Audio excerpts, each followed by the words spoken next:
হ্যাঁ, দীর্ঘদিন প্রবাসে আমেরিকা থাকার পরে আম, পশ্চিমবঙ্গ সম্বন্ধে কোনো বাস্তব বা প্রত্যক্ষ ধারণা হয়তো আমাদের নেই। আমি বছরে একবার বা 2 বছর অন্তর একবার দেশে যাই।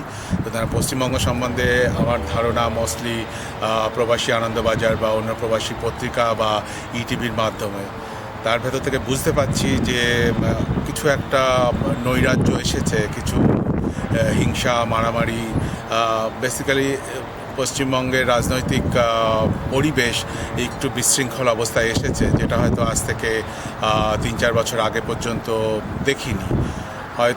সুতরাং সেই অবস্থায় আমাদের সেখানে কোনো শিল্প প্রতিষ্ঠানের ব্যাপারে এগিয়ে আসার ব্যাপারে কিছু স্কেপটিক্যাল হয়ে পড়েছি আমরা, যে সেখানে গেলে আমরা কীরকম সাপোর্ট পাবো, সেইটা নিয়েই আমাদের চিন্তা। এবং বেসিক্যালি আমরা দীর্ঘদিন প্রবাসে থাকা সত্ত্বেও ডেফিনেটলি পশ্চিমবাংলাকে আমরা খুবই ভালোবাসি। সুতরাং আমরা যখন সেখানে যাই, আমরা সবসময় এক্সপেক্ট করি যে সেখানে একটা সুশৃঙ্খল পরিবেশের ভেতরে আমরা যাব, কোনো রকম কোনো অসুবিধা হবে না।